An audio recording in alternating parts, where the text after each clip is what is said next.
আসসালামু আলাইকুম সবাইকে। মিমি রসই ঘরে সবাইকে আমন্ত্রণ। কেমন আছেন সবাই? আলহামদুলিল্লাহ, আমি এখন সুস্থ আছি। কয়েকটা দিন খুব জ্বর ঠান্ডা এগুলো গেল, প্রেশার হাই হচ্ছে, লো হচ্ছে, একটাতে আছি। এখন আর এগুলো নিয়ে চিন্তা করছি না। যাই হোক, কদিন ঠিকমতো খাওয়া দাওয়া করা হয়নি, তাই আজকে ভাবলাম একটু ভালো মন্দ বাসায় রান্না করি। আর ভালো মন্দ রান্না তো মানেই হচ্ছে সে হয় সাদা পোলাও, চিকেন, হয় বিরিয়ানি, বা কাচ্চি বা তেহারি, যে কোনো একটা। এর বাইরে তো আমরা যেতে পারি না।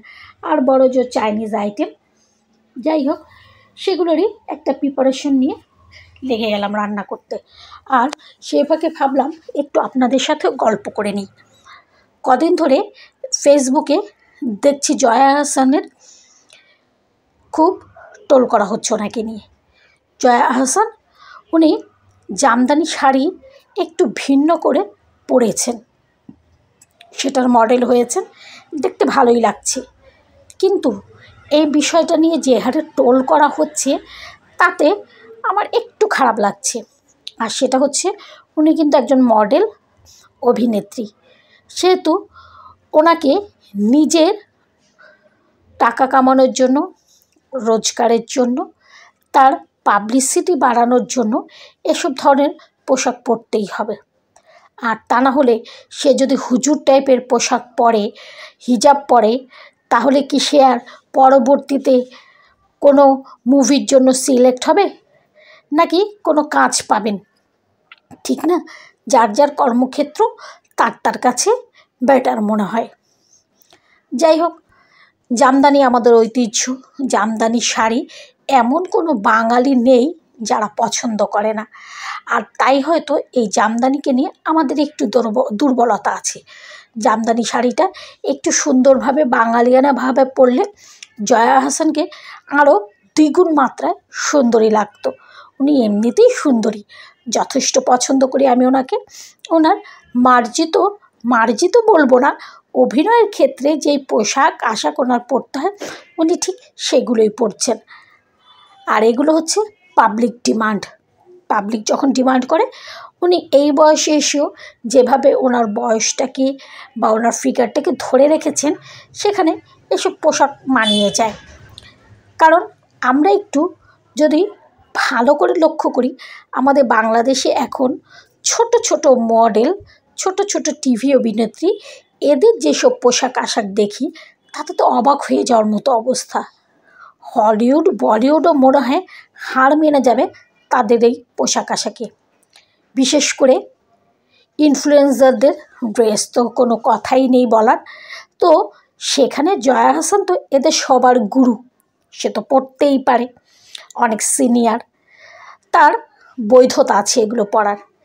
কিন্তু এই যে ছোট ছোট টিভি নাটকের অভিনেত্রীগুলো বা মডেলগুলো, যারা একটা দুটো মডেল করেই বা নাটক করেই নিজেদেরকে কী না কী ভেবে ফেলছে, তাদের পোশাক আশাকের দিকে দর্শকদের ভালো করে দৃষ্টি দেওয়া উচিত।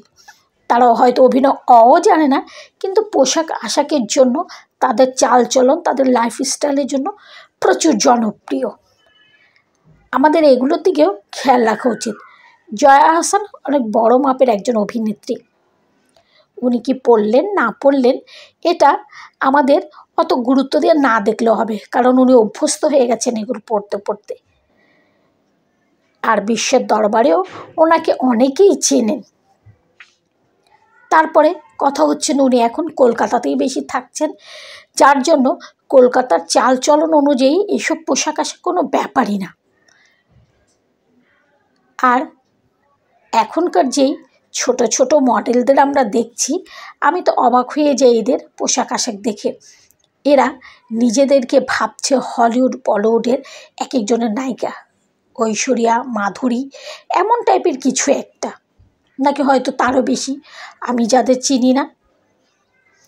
যাই হোক না কেন, জামদানি শাড়ি তাকে যেভাবেই পরা হোক না কেন, সেটা কিন্তু তার গুণে গুণান্বিত। কে কীভাবে জামদানিটাকে পরলো সেটা কিন্তু বিষয় না, বিষয় হচ্ছে জামদানি শাড়িটাকে কতভাবে পরা যায়। আমরা বাঙালিরা শুধু একভাবেই তো পড়েছি। জয়া আহসান হয়তো আরও অন্যভাবে আমাদের পরে দেখালো যে জামদানি শাড়ি অনেক ধরনের ভাবে পরা যায়। আর বাঙালি মেয়েদের ঘরে, প্রতিটা ঘরে ঘরে আপনি দেখবেন একটা জামদানি কারো বাসায় নেই, এটা কিন্তু অকল্পনীয় একটা ব্যাপার। প্রতিটা ঘরে ঘরে কিন্তু একটা না একটা জামদানি আলমারির কোনো কোণায় থাকবেই। জামদানির প্রতি ভালোবাসা আমাদের প্রতিটা বাঙালির। আমরা প্রতিটা বাঙালি জামদানির সাথে ওতপ্রোতভাবে জড়িত। আর তাই জামদানিটাকে আমরা প্রাধান্য দিই। কে কীভাবে পরলো না পরলো সেগুলো না দেখলেও হবে। তারা মডেল, তারা অভিনেত্রী, তারা 10 জনের সাথে উঠা বসা করে, তাদের এইসব পোশাকেই মানাবে। না মানালেও তারা বাধ্য, কারণ এইসব না পোশাক পরলে তাদের কিন্তু বিজনেসটা চলবে না, তাদের বিজনেস বন্ধ হয়ে যাবে। তাই ব্যক্তিবিশেষ, আমার মনে হয় ব্যক্তিবিশেষ এগুলো খেয়াল না করে পোশাকটা কিভাবে পরেছে সেটা দেখা ভালো। ব্যক্তিবিশেষের সাথে ওই ঝুলাঝুলি করে কোনো লাভ হবে না, কারণ তারা চলবে তাদের গতিতে। তারা কিন্তু আপনার আমার কথা শুনেই যে একদম ঘরের মা বোনের মতো খুব লক্ষ্মী হয়ে একদম 8 পরে শাড়ি পরে বসে থাকবে বা 10 হাতের ওড়না পরে বসে থাকবে, তা তো আর না। এটা তো আমার মা বা বোন না, বা আপনার মা বোন না, আপনার বউও না। তাদেরকে তাদের মতো চলতে দিন। আমরা আমাদের ঘর সামলাই, দেখবেন আমাদের ঘর সামলাতে সামলাতেই একদিন দেশটাকেও সামলানো হয়ে গিয়েছে। কারণ আমার ঘর থেকে তো আমাকে শুরু করতে হবে, অন্যের মেয়েদের দিয়ে শুরু করলে তো হবে না।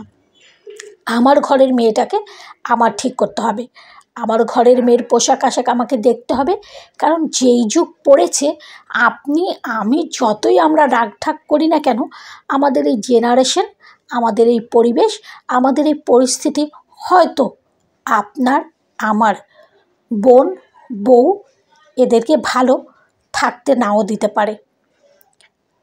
আর তাই আগে নিজের ঘরটাকে আমরা সামলাই। আমাদের মা বোন বা মেয়ে বউ এদেরকে আমরা দেখি, এদের পোশাক আশাকের মধ্যে যখন আমরা শালীনতা আনবো, তারপর দেখবেন এদের দেখা দেখি হয়তো হয়তো অনেককে আল্লাহ তাআলা হেদায়েত দিতে পারেন, তাদের পোশাক আশাকেও হয়তো শালীনতা আসতে পারে। তাই ওই জয়া আহসান কী করলো, বা রিনা খান না কী যেন নাম, রুনা খান, এরা কী করলো, এরা তো সব বুঝতেই পারছেন কোন কোয়ালিটির। এরা হচ্ছে শরীর দেখানো পাবলিক। তাই শরীর দেখিয়েই এরা আয় রোজগার করবে। আর তারা বেহেশতে যাবে না দোজখে যাবে সেটা একমাত্র আল্লাহ জানেন, আমরা জানি না। আমরা কোনটা জানি, আমার ঘরের মানুষকে ঠিক রাখতে পারাটা, আমার ঘরের শৃঙ্খলা বজায় রাখাটা। এতে করে আমার ঘরে শান্তি আসবে, আমার প্রজন্ম ভালো কিছু শিখবে।